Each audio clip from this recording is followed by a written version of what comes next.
di absen karena memang jumlah kita terlalu banyak. Nanti saya buat mekanismenya untuk mengabsenkan diri sendiri. Saya buat otomatis masuk ke Excel ya. Oke, tapi Ya, saya Pak. butuh NIM dan nama ya nya dapat dulu nih. Kalau NIM dan nama udah muncul, nanti saya buat model absennya eh, Google Form lah yang bisa diklik dari HP, tapi milih nama teman-teman sendiri, langsung klik gitu ya. Dan nanti terekap langsung di Excel. Nanti saya buat formulanya lah. Kurang lebih gitu ya, biar waktu kita nggak habis buat manggil terus, oke? Siap, Ya Pak. Pak, setuju Oke. Pak. Kan kita teknologi, ya, oke? Ya, Ya Pak. sudah.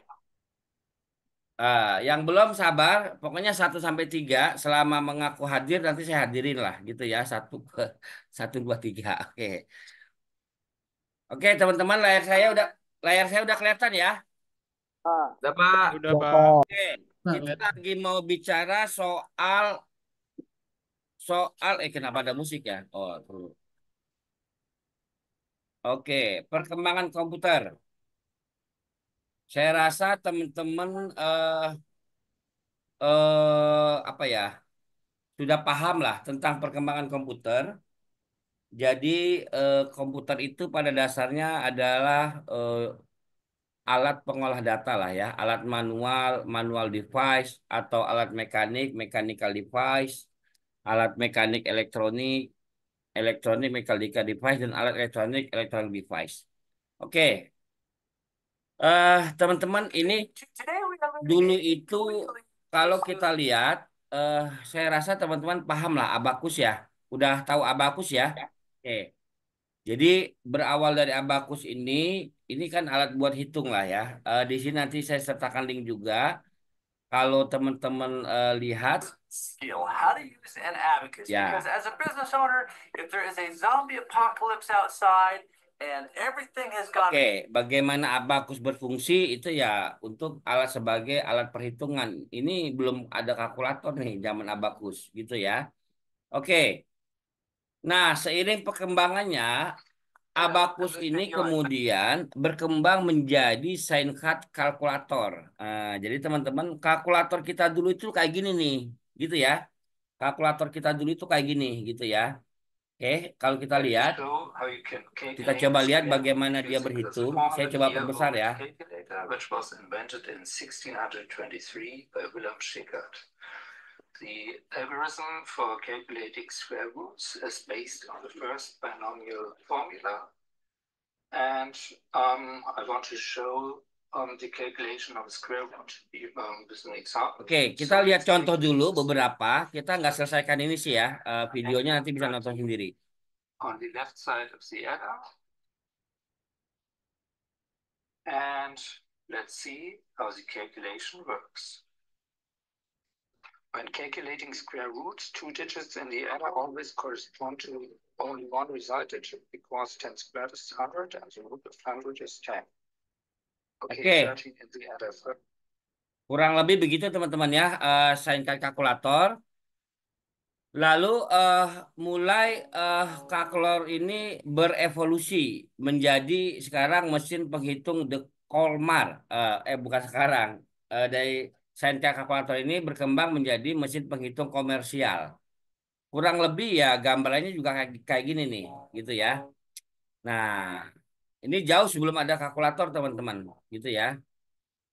Kalau kita lihat, nah kurang lebih beginilah kalau cara berhitung itu. Nah,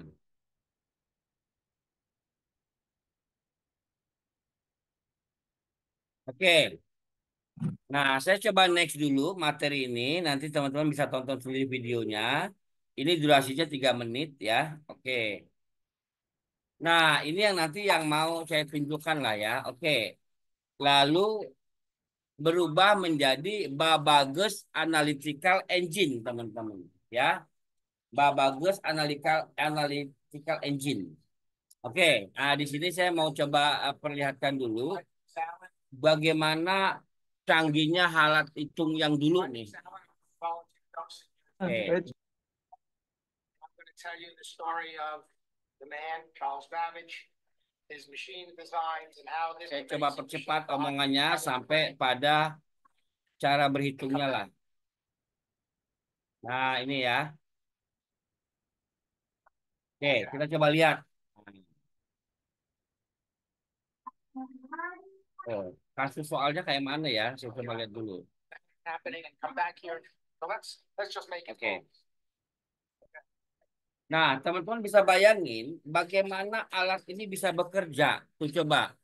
Koneksi-koneksi antar item-itemnya tuh luar biasa itu. Oke. Ini belum ada komputer, teman-teman. Oh, lihat tuh. Tapi dia mampu melakukan perhitungan matematis nih di sini. Nah, ngebayangin gak sih sedetail apa alat ini gitu ya? Dengan ini alatnya masih ada di museum, gitu ya.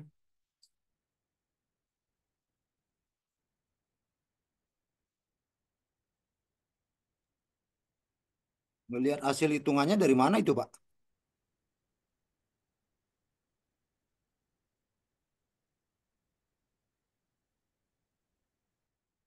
Kalau dia menghasilkan sebuah output. An equation, what we call a fifth order Nah, ini polynomial. hasilnya yang dihasilkan. Did it 5 times in that amount Tuh, of time matematika. while we watched the machine. And this machine is based on a mathematical principle called finite differences. We're going to talk about Oke. that. Right? Nah, First, let me back up nanti to teman-teman talk bisa about tonton lagi ketika materi ini saya share ya. 1791. Oke. Nah, materi intinya kita dari sejarah tadi, kita mau bicara soal generasi komputer. Oke. Generasi komputer eh ada 5 generasi ya. Generasi pertama 1946 sampai 1959. Generasi kedua 59 sampai 64, ketiga 64 70, keempat sejak 1970. Dan terakhir generasi kelima. Oke. Generasi pertama itu eh, konsep storage programnya dengan memori utama yaitu magnetic core storage gitu teman-teman ya. Oke, simpanan luarnya magnetic tape dan magnetic disk serta pemrogramannya masih mesin language dan komponen utamanya vacuum tube gitu.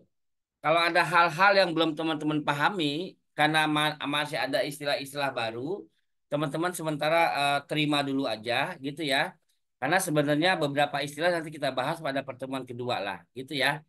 Oke, jadi teman-teman pahami dulu saja, terima dulu. Kayak magnetic tape, magnetic disk itu apa nanti kita bahas, oke? Nah, generasi pertama ini itu kalau teman-teman lihat gambarnya ini ya begini nih, yang besar ini nih, gitu ya, yang sebelah kanan bawah ini. Ukuran fisiknya besar dan ruangannya luas. Kemudian cepat panas sehingga butuh pendingin. Kemudian prosesnya kurang cepat, kapasitas simpanannya kecil, dan membutuhkan daya listrik yang besar. Orientasinya untuk aplikasi bisnis saat itu, gitu ya. Oke. Nah, ini contohnya teman-teman ya. Jadi kalau dari dikatakan tadi yang sangat besar tadi, panas, terus kemampuan simpannya kecil dan kurang cepat, cepat panas, daya listrik besar. Oke. Dan membutuhkan ruangan yang sangat luas. Ya, kayak gini nih. Beda dengan komputer yang teman-teman uh, alami sekarang lah ya. Laptop apalagi gitu kan. Oke, bicara komputer yang ada CPU di kelas-kelas di lab gitu ya. Jauh dari apa yang teman-teman lihat hari ini di generasi pertama ini. Oke, contohnya yang generasi pertama ini kayak Mark 1, Mark 2, IBM 707, IBM 704, 709 ya.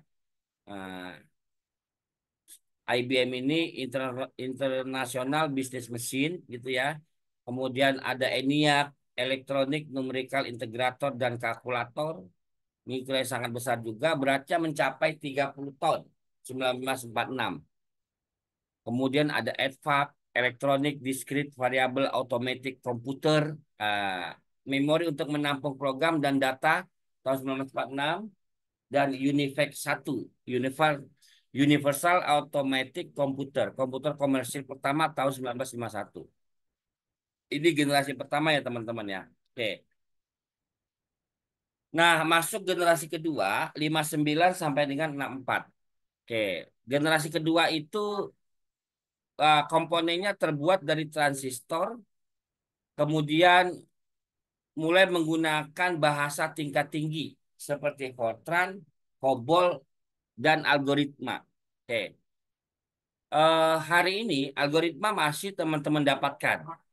Yang semester 1 ada mata kuliah algoritma dan pemrograman. Tapi mungkin bahasa pemrograman Fortran dan COBOL, ada juga DLP sebagainya lah ya. Fortran COBOL dulu, mungkin hari ini teman-teman udah nggak menemukan, gitu ya. Waktu saya S1, saya masih pakai Fortran dan COBOL, gitu ya. Memang ini generasinya di tahun 59 64. Tapi waktu S1 saya 97, itu saya semester 1 masih pakai Fortran dan COBOL, gitu ya. Memperkenalkan bahasa inilah, gitu. Nah, kapasitas memorinya sudah cukup besar dengan perkembangan dari magnetic core storage. Dapat menyimpan puluhan ribu karakter. Garis bawahi teman-teman, puluhan ribu karakter. Nah, bukan kata loh, karakter. Nah, menyimpan puluhan ribu. Nah, ini sedikit sekali nih kalau bicara puluhan ribu karakter gitu ya. Tapi saat itu udah luar biasa teman-teman. Di generasi kedua ini mampu menyimpan puluhan ribu karakter. Kalau sekarang kan ya karakter itu udah nggak ada apa-apanya lah gitu ya. Oke. Nah, simpanan luar magnetic tape dan magnetic disk udah ada ya, kalau sekarang kita kenal external storage lah gitu ya. Oke. Nah, kemampuan proses real time dan time sharing. Nah, informasi dapat langsung diproses dan beberapa pemakai dapat bersama menggunakan komputer. Ini generasi kedua, udah mulai nih ya, agak ada perbaikan. Oke. Nah, generasi kedua ini ukurannya lebih kecil dari generasi satu. Nah, proses yang dilakukan lebih cepat. Nah, udah lebih kecil, lebih cepat, daya listriknya lebih sedikit daya listrik. Nah, ini udah bisa dipakai untuk teknik, nggak hanya bisnis. Yang pertama kan untuk bisnis. Nah, kalau yang pertama lebih besar, lebih lambat, penyimpanan lebih sedikit, listrik lebih besar. Nah, di kedua udah lebih kecil, lebih cepat, listrik sedikit. Nah, itulah efektif, efisien. Nah, gitulah maknanya lah, kurang lebih ya. Jadi nggak terlalu besar, tapi memiliki kemampuan yang cepat. Dibanding yang generasi pertama, cepat tapi lambat. Besar, nggak besar, lambat, listrik gede lah gitu ya. Disempurnakan di generasi kedua dengan ukuran yang lebih kecil, kebutuhan listrik yang lebih kecil, tapi kemampuannya lebih cepat. Nah, gitulah. Nah, contoh di IBM 2 ini, ya itu seperti gambar itu teman-teman, yang ada di gambar ini, ada IBM 7070, IBM 7080, IBM 1400, dan IBM 1600. Ada UNIVAC 3. Nah, ini masih menguasai nih IBM, UNIVAC gitu ya. UNIVAC SS80, UNIVAC SS90, 1170. Ada NCR 300, National Cash Register. Nah, kurang lebih ini udah lebih kecil dari yang pertama. Yang pertama itu segede ruangan, oke? Kalau ini ya nggak sampai satu ruangan lah, gitu ya. Kalau lihat di generasi kedua ini. Oke, masuklah generasi ketiga tahun 1964, teman-teman, sampai 1970. Oke, 1964 generasi ketiga sampai 1970 itu udah menggunakan IC, ya. IC yaitu kumpulan transistor dalam bentuk yang kecil, gitu ya. Udah pakai IC lah. Jadi kalau yang hitam-hitam kaki banyak itu kurang lebih IC kayak gitu teman-teman. Kalau pernah lihat motherboard, alat-alat elektronik gitu ya, kecil hitam-hitam kakinya banyak itu IC lah. Oke. Nah, input dan output menggunakan visual display terminal. Udah mulai nih ya, input outputnya menggunakan visual display terminal. kemudian sudah dapat menerima dan mengeluarkan suara. Udah bisa menerima dan mengeluarkan suara. Terus udah menggunakan alat pembaca tinta, yaitu MICR, Magnetic Ink Character Recognition, reader atau scanner, gitu ya. Kemudian kemampuan multiprocessing dan multiprogramming dan penyimpanan luar bersifat random access, yaitu disk magnetik dengan kapasitas yang besar. Nah, ini generasi ketiga. Oke, di generasi ketiga ini ya lebih cepat dan lebih tepat ya. Jadi keakuratannya meningkat dengan kapasitas memori yang lebih besar dan penggunaan listrik yang lebih hemat dari generasi kedua. Oke. Nah, sudah memiliki kemampuan melakukan komunikasi data dari satu komputer ke komputer lain. Itulah, oke. Nah, ini generasi ketiga, teman-teman. 64 sampai 70. Nah, contohnya ini yang teman-teman lihat di gambar ini. Nah, ini kayaknya masih ada sih di kantor-kantor yang udah lama berdiri, bangke-bangkainya ini masih ada. Mungkin di rumah teman-teman bekas punya orang tua dulu gitu ya. Itu masih ada lah, oke. Nah, komputer buatan, oke, ada GE 600, GE 235, Univex 1108, Univex 9000 gitu ya. Nah, ini kalau teman-teman lihat ini nih, ya, layarnya masih begini nih tuh. Oke. Kita coba masuk generasi keempat. Terhitung dari 1970, teman-teman. Nah, generasi keempat ini mengecilkan ukuran sirkuit dan komponen listrik. Jadi ini kan udah jauh lebih kecil nih teman-teman ya.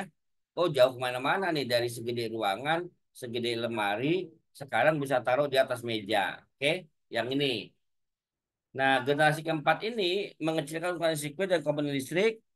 Kemudian LSI, Large Scale Integration, dan pemadatan aturan komponen dalam satu chip. Udah mulai ada satu chip gitu ya. Ada pemadatan, ada istilah VLSI, memuat ribuan komponen dalam chip tunggal, dan ULSI, memuat jutaan komponen dalam chip tunggal gitu. Jadi yang besar-besar itu digabung, teman-teman. Gitu ya. Ya. Oke, contohnya ini nih, tuh. Nah, ini udah eh ya hampir sama sih besarnya sebenarnya. Cuma kemampuannya yang berbeda gitu ya. Ada IBM 370, Apple 3. Nah, ini kayak gini kurang lebih gambarannya. Oke, baru generasi kelima. Kita mau bicara generasi kelima. Oke. Desain dan teknologi semakin berkembang, kemampuan pemrosesan paralel, teknologi superkonduktor memungkinkan aliran listrik tanpa ada hambatan yang nantinya akan mempercepat kecepatan informasi.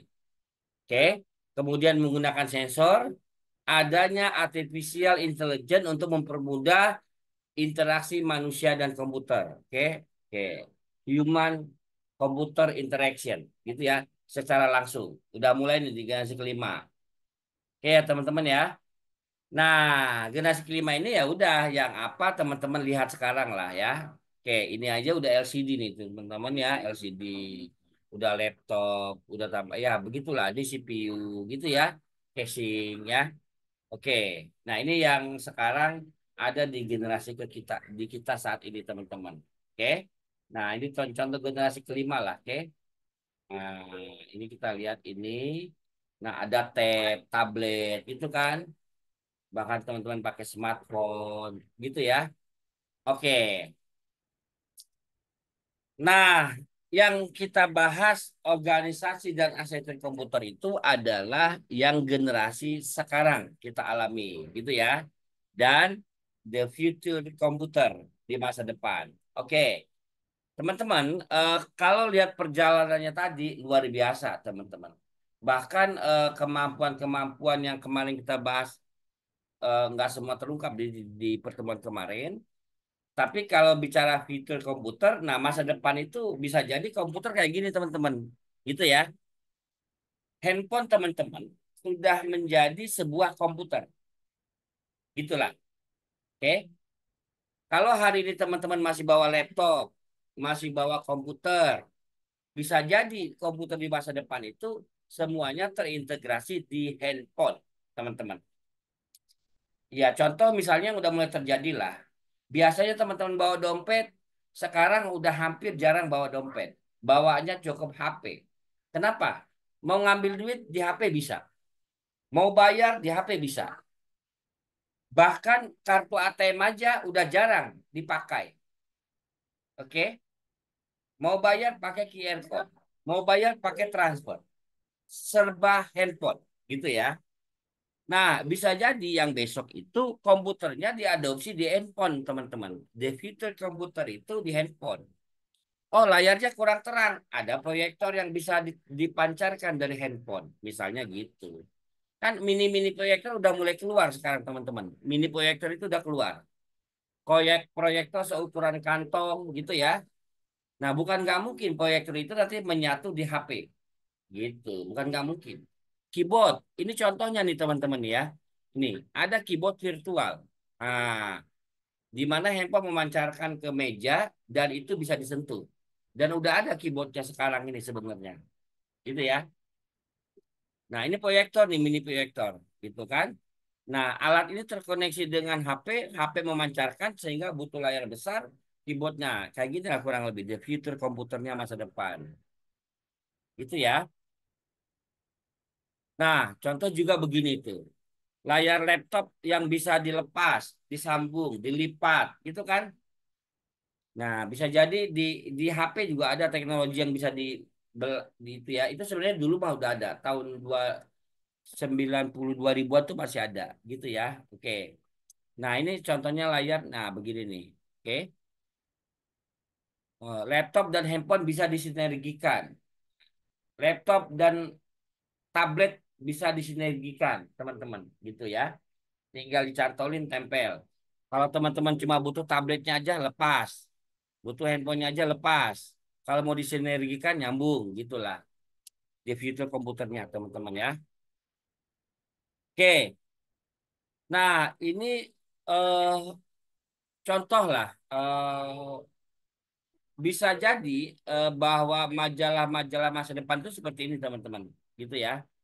Oke. Di mana kalau sekarang kan kalau biasa tulisan koran, kalau ingin lihat visualisasinya teman-teman buka YouTube melihat videonya. Gitu ya.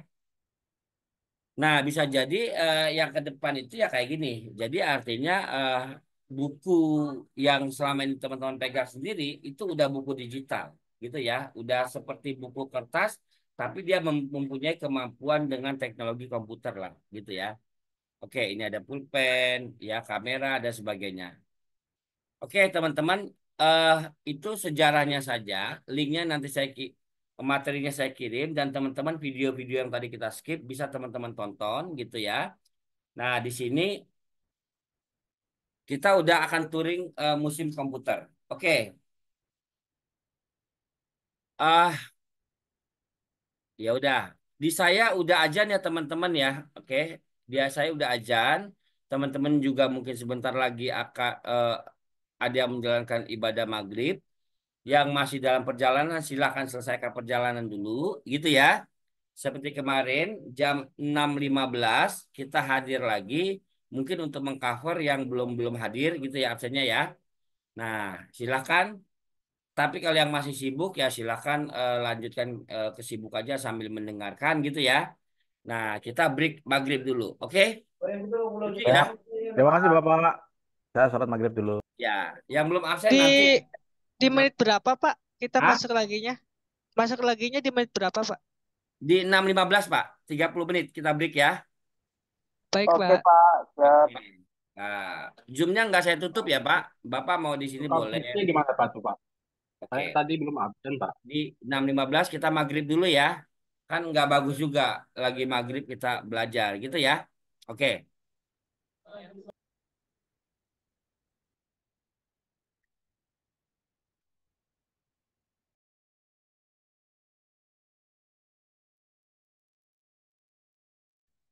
Halo, selamat malam.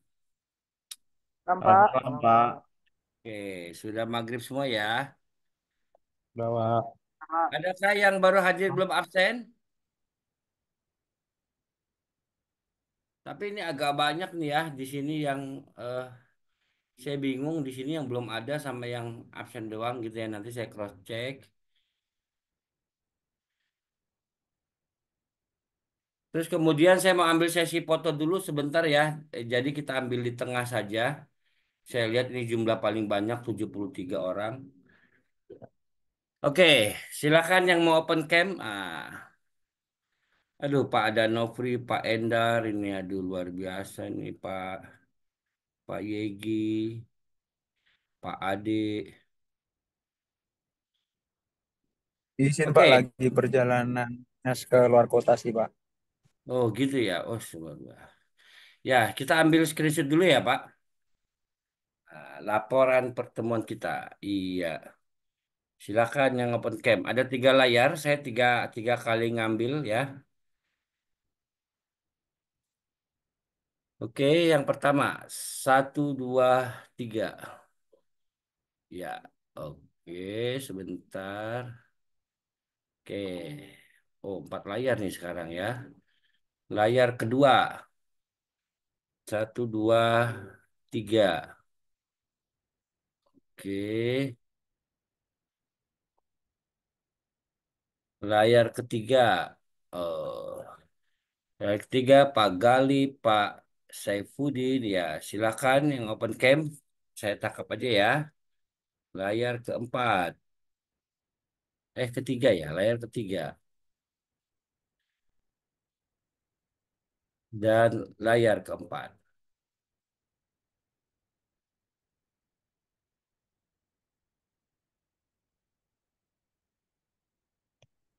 Oke, sudah 4 layar kita dapat ya.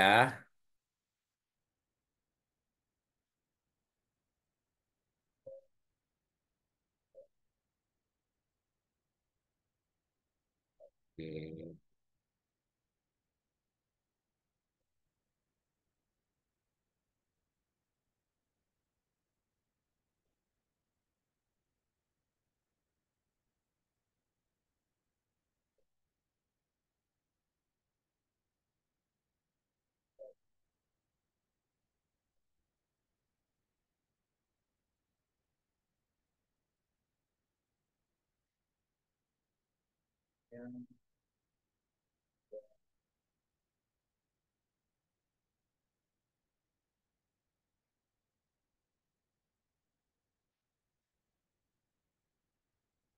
Oke, teman-teman, link materi ini yang bisa dibuka, nggak butuh PowerPoint, versi web ya. Saya kirim di chat.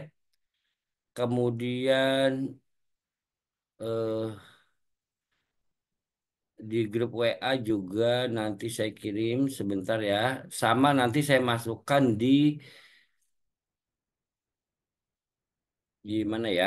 Di e-learning ya, di e-learning. Saya coba lanjutkan lagi. Itu linknya ada di web ya.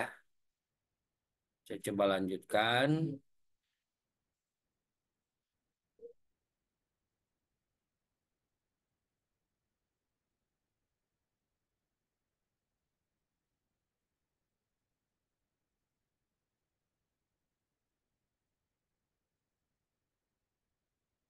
Oke, ini saya mau mengakhiri materi ini tentang yang tadi kan kita sudah lihat ya bagaimana perkembangan.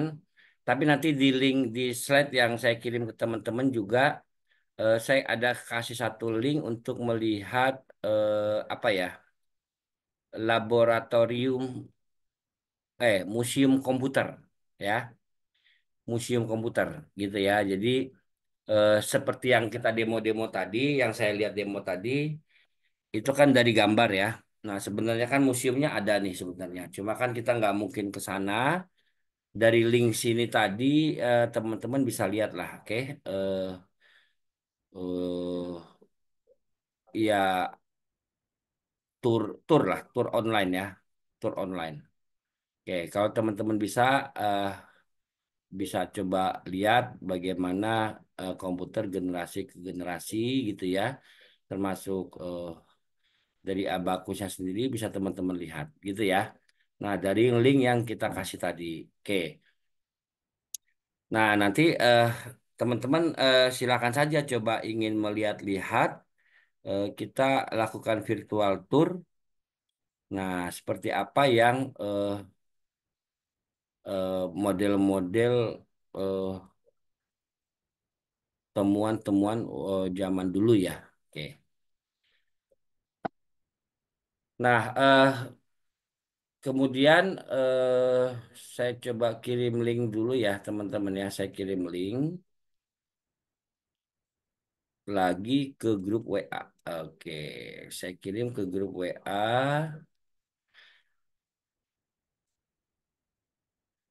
WA kita organisasi komputer dan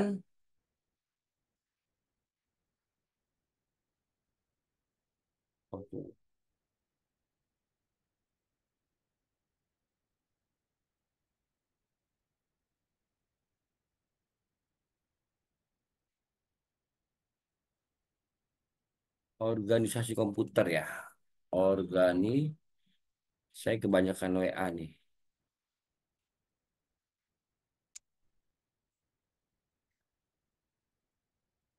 Oke.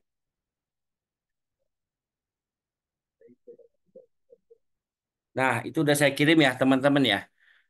Jadi coba malam ini teman-teman buka materi ini, kemudian beberapa tadi yang video-video yang setiap slide kita lihat itu bisa teman-teman tonton. Kemudian teman-teman coba juga ikutilah virtual tournya ya. Oke, virtual tour eh, ya coba dijelajahi lah ya. Oke. Nah, nanti minggu depan kita baru masuk. Nah, ini saya share grup. Kita ada grup ini ya. Saya pikir gini, kelas kita sampai 4 kelas. Jumlahnya saya lihat sampai 100 lebih sih ya. Jadi memang keberadaan grup ini sepertinya penting untuk media komunikasi. Sama kalau ada yang tertinggal di absen, bolehlah di WA ini ya. Tapi mohon sebutkan lengkap kelasnya gitu ya. Karena kita di sini ada berapa kelas ya? Oke, berapa kelas? Luar biasa nih kelasnya nih ya. Saya yakin sendiri ki- kita nanti nextnya nggak mungkin kita panggil setiap awal pertemuan gitu ya untuk 100 orang. Nanti 1 jam kita habis lah ya. Saya akan eh, coba permudah lah ya untuk minggu depan dengan absensi mandiri. Ntar saya siapkan dulu itunya ya, oke? Nah ini kita ada kelas eh, IF semester 1, informatika semester 1 ya. Oke, saya mau mastiin dulu nih, informatika semester 1, adakah yang namanya belum masuk gitu ya? Ini layarnya kelihatan ya. Kelihatan, Pak. Ya, udah masuk semua ya, informatika semester 1 ya. Nah, ya sambil pulang kerja ya biar ada jeda lah buat break gitu ya. Oke? Baik, Izin Pak. Anda, maaf, warnanya nggak, Pak? Ya boleh nanya apa? Ada silabusnya nggak, Pak? Silabus? Iya, Ada. Ntar kita kasih ya Pak ya. Di e-learning ada juga nanti. Baik, Pak. Terima kasih. Oke.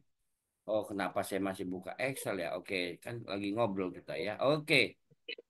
Silabus ada Pak? Ada. Ntar kita siapkan di materi semua di e-learning ya. Oke, sudah ya. Kalau sudah, saya mau izin.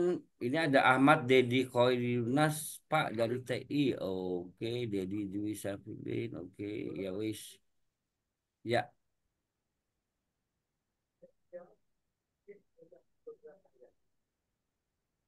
baik teman-teman. Dari saya sudahi dulu.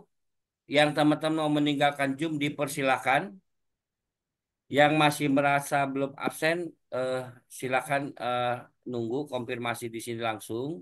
Dan teman-teman yang mau menyelesaikan Zoom ini juga boleh, gitu ya. Iya, Pak. Baik, Oke, Ya Pak. Pak, Izin, Pak. izin lah Makasih, Pak. Pak. ya, terima Izin, kasih Pak ya. izin keluar, Makasih Pak. Bapak. Mau ini. Makasih. Oke.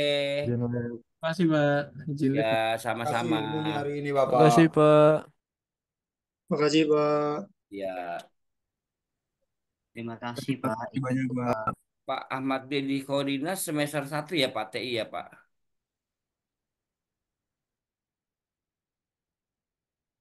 TI semester 1 Ahmad Deddy Khorinas. Makasih, Pak. Sama-sama Pak. Ya.